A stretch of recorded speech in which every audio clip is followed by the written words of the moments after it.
it's Phoebe from Who's Phoebe and welcome back to another Doctor Who video. I apologise about the camera quality right now. It's because I am filming this on my phone because my camera battery needs to charge. I forgot to charge it before filming this video, so I do very much apologise about the camera quality on my phone right now.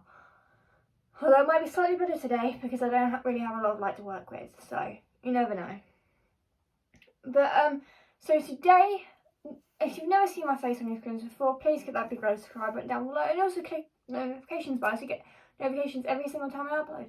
Anyway, without further ado, let's get on with the video. Behind door number 3 is my review of the Faceless Ones.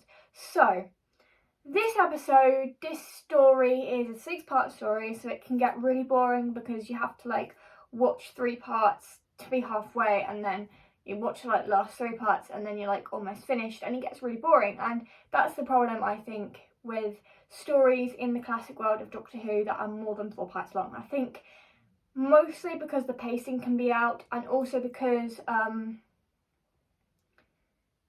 you kind of lose interest at a certain point. I definitely did in part 5.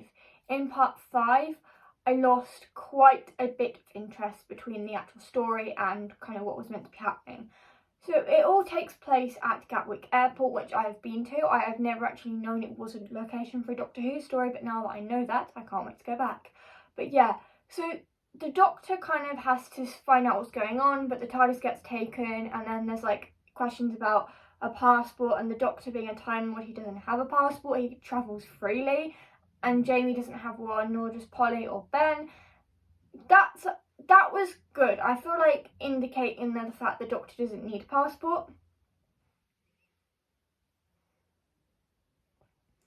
is a good idea, and I loved that idea in such a cool, fun concept in a way. I think that was amazing concept. But yeah, I think that was an amazing kind of concept towards that story, questioning the Doctor's passport and identification. Doesn't get addressed enough in Doctor Who, and I definitely think the Faceless One's up there with it. It was pretty much on point up until you get to episode 5, where it gets really confusing and not a lot of kind of action towards it, and the solution just seems to be for the Doctor to board the plane and find out exactly what the hell was going on, and kind of solving the mystery from there in part 6. So yeah, it was really hard to keep track with, probably because of the way it was, because it was a 6-part story, not a 4-part. It was really hard. Jamie obviously takes Samantha's ticket to where she's supposedly going is Rome, but actually he's not going to Rome, he's going to a satellite above the sky. So that is also very kind of Jamie sacrifices himself for someone else, someone he barely ever knows, but this random lady who is trying to find out if her brother is missing, and it becomes this whole thing. So that in my opinion is exactly really good. Obviously this is Jamie and Polly's very last story together, so they both leave at the end of this, which is very sad. Towards the end, the Doctor just says, Polly, you better look after Ben, as in he's leaving them behind, but he's given them a start in a brand new life, because obviously they've been through a lot in this story. They were mind wiped, then they were copied and taken to a satellite which minimizes people on the plane journey, and it miniaturizes people basically.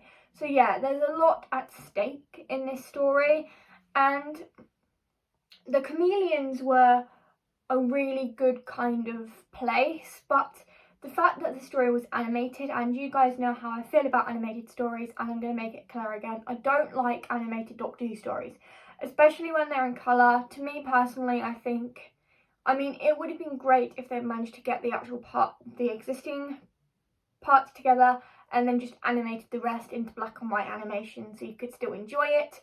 But yeah, I don't like animated Doctor Who episodes. That is just my personal opinion, even if they do look cool, but these were colourised Doctor Who animations. That bothers me a lot more. So for that reason, their story gets kind of marked down because of the colorisation and also because of the animation, and I'm being fair when I say that. Negatives, there weren't really too many negatives, apart from the fact that it is way too long of a story to actually get through in time. I was trying to get this kind of done in time and filmed in time, but my camera decided it wanted to play up. So yeah, so it's very hard to keep track of this story. It's very confusing. The parts are too long. One part is a full 30-minute length part, and that is part 2, and the animation is great.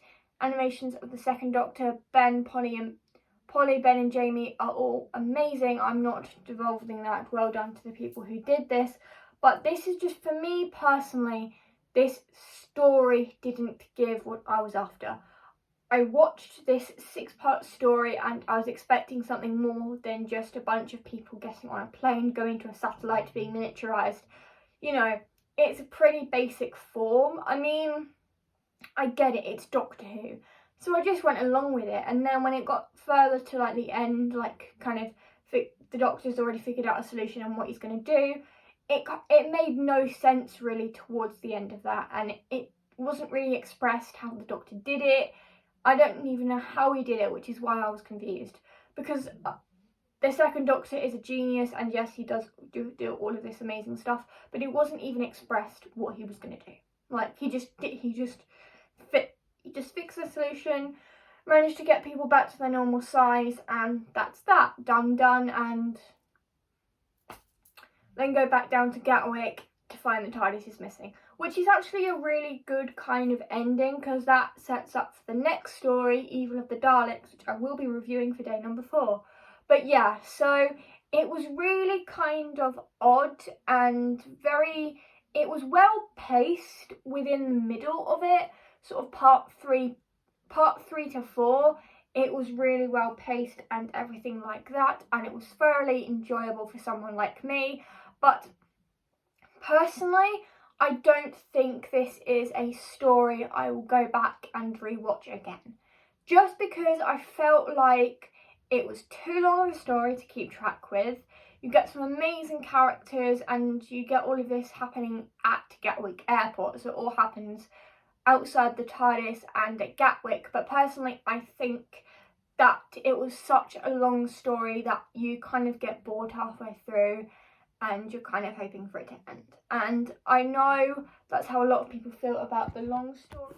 Sorry about that random cut off. But yeah, so my phone would run out of storage. I'll deal with it later.